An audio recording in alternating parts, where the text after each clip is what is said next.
YSR pension పెంపు కార్యక్రమాన్ని స్థానిక వైఎస్ఆర్సీపీ కార్యాలయం వద్ద గురువారం నిర్వహించారు. కోఆప్షనల్ సభ్యులు గండేపల్లి రామారావు అధ్యక్షత వహించారు. ఈ కార్యక్రమానికి కాకినాడ ఎంపీ వంగా గీత, ఎమ్మెల్యే పెండెం దొరబాబు హాజరయ్యారు. ఈ సందర్భంగా వంగా గీత మాట్లాడుతూ, గత టీడీపీ ప్రభుత్వం కన్నా అత్యధిక శాతం పెన్షన్ ఇచ్చింది తమ ప్రభుత్వమేనని, ప్రజలందరూ కూడా ఈ విషయాన్ని ఆలోచించాలని, మరోసారి జగనన్నను ముఖ్యమంత్రిని చేసుకోవడమే మన లక్ష్యమన్నారు. అనంతరం ఎమ్మెల్యే పెండెం దొరబాబు మాట్లాడుతూ, 25 సంవత్సరాలు రాజకీయంలో ఉన్నారని, 2 సార్లు పిఠాపురం నియోజకవర్గం నుంచి ప్రజలు ఆశీర్వదించారని, తమకు ఏ సమస్య వచ్చినా కూడా అందరికీ అందుబాటులో ఉంటానని, అర్హులందరికీ కూడా ఇళ్ల పట్టాలు పూర్తిగా అందేలా కృషి చేస్తానన్నారు. ఈ కార్యక్రమంలో వైస్ చైర్పర్సన్ పచ్చిమళ్ల జ్యోతి, కౌన్సిలర్లు Talasatti Venkateswararao, Somarothu Lalitha, Pithapuram municipal commissioner Krishnaveni, YSRCP party నాయకులు, కార్యకర్తలు తదితరులు పాల్గొన్నారు. మురాలశెట్టి యేసు గారు రెడీగా ఉండండి. మురాలశెట్టి యేసు గారు రెడీగా ఉండండి. తర్వాత 2వ సచివాలయం వారు, 3వ సచివాలయం వారు రెడీగా ఉండండి. మీ అందరికీ హృదయపూర్వకంగా నా నమస్కారాలు తెలియజేస్తున్నాను.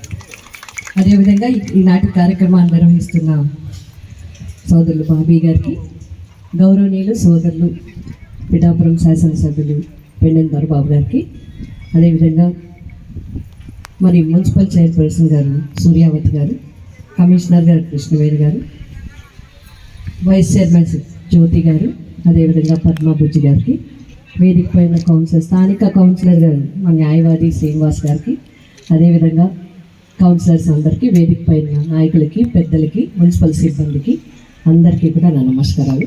పత్రికా ప్రతినిధులకి, మీడియా వారికి నా నమస్కారాలు తెలియజేస్తున్నాను. ఇప్పటి వరకు సోదరులందరూ కూడా చాలా విషయాలు చెప్పడం జరిగింది. గతంలో అయితే ఎవరికి తెలిసేది కాదు, ఇప్పుడు అందరికీ తెలిసిపోతుంది. ఒక్క మాటలో చెప్పాలంటే మాకన్నా మీకే బాగా తెలుస్తుంది. మీరు ఆలోచించాల్సింది, ఎందుకంటే ఇప్పుడు ఇందులో మన బిడ్డ చదువుకున్నాడు అనుకోండి, మీ అబ్బాయి చదువుకున్నాడు, మా అబ్బాయి మంచి మార్కులు వచ్చాయండి.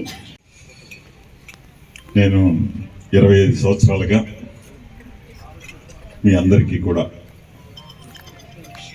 25 సంవత్సరాలు వస్తుంది నేను ఈ ప్రాంతం వచ్చి, ఈ పిఠాపురం నియోజకవర్గంలో. నేను పక్క నియోజకవర్గం కాకినాడ 2 నియోజకవర్గం అయినా కానీ ఈ నియోజకవర్గంలో ఇక్కడ ఉండే ప్రజానికం ఆశీర్వాదాలతోటి నిరంతరం ప్రజల కోసం, ప్రజా సమస్యల కోసం పనిచేస్తూ మీ ఆదర అభిమానాలు పొంది 2 పర్యాయాలు ఓడిపోయిన, 2 పర్యాయాలు శాసనసభ్యుడిగా మీ ఆశీర్వాదంతో చేసినటువంటి ఘనత ఈ పిఠాపురం నియోజకవర్గ ప్రజానికంది అని చెప్పి తెలియజేస్తూ, ఈ 4 సంవత్సరాల 9 నెలల కాలంలో ప్రతి ఒక్కరికి కూడా, నా దగ్గరికి వచ్చిన ప్రతి ఒక్కరికి కూడా ఏ పనైనా సరే చేస్తూ, ఒక అన్నలా, తమ్ముడుగా, పిల్లలకి తండ్రిగా ఈ రోజున నా వలన ఏ ఒక్కరికి కూడా ఈ నియోజకవర్గం మొత్తం మీద నా ద్వారా ఏ ఒక్కరికి కూడా అపకారం జరిగింది అనేది లేకుండా చేసినటువంటి 25 సంవత్సరాల నా ప్రయాణంలో మీ అందరూ కూడా మంచి జరగాలనే సంకల్పంతో ఎప్పుడూ కూడా ఆశించినటువంటి వ్యక్తిగా